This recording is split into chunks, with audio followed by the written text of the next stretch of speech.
Hi, I'm recording this just before I go away on holiday. I've been doing all my preparations. So I've had to sort of mow the lawn and trim the hedges and clean the car and get everything ready. I've had to wash all my clothes and get them ready and do all the linen so that I've got a clean bed when I get home. But I guess all that stuff isn't stuff I really enjoy, to be honest. It's sort of more in preparation of the main event, which is to get away and to have some quiet downtime and to recharge the batteries and do all the nice stuff that we try and do if we get away for a bit over the summer holidays. Our reading today is really interesting. It's Paul writing to the Ephesians, and it's sort of very much a love letter to the wonderfulness of their church and what they do there. And Paul is sort of really telling them how well they're doing and thanking them for being such an inspiration to him when he's going through a tough time as well. I particularly picked up on one phrase.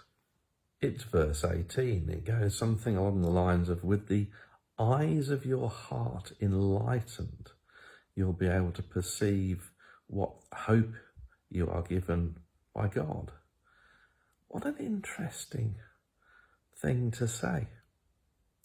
The eyes of your heart.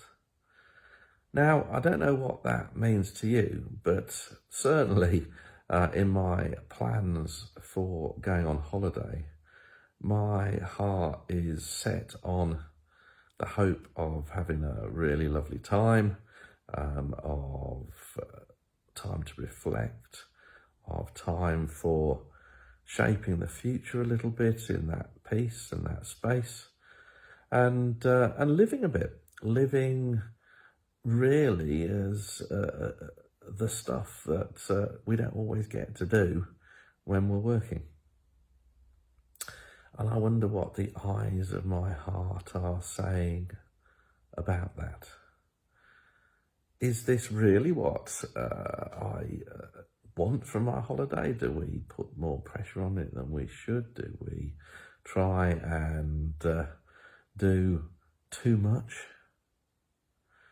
Certainly, I'm not particularly enjoying all the preparations.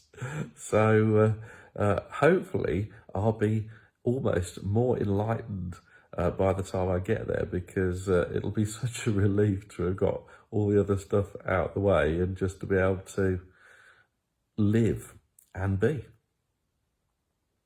So I wonder what you're thinking at the moment about the eyes of your heart and what you're called to be doing.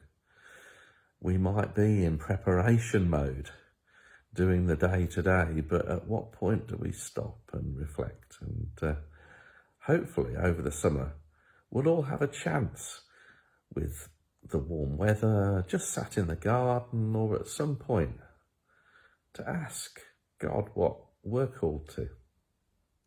And perhaps even we'll get to a point where we're able to actually do something with that call that the eyes of our heart have opened. Perhaps you'll be helping at the summer special down in Lanchester. Perhaps you'll be deciding to help with things this winter when people get into a tough place, perhaps at a food bank, or if we decide we could set up a warm hub, perhaps in Concert or on Black Hill. Who knows what the eyes of your heart will tell you? God bless.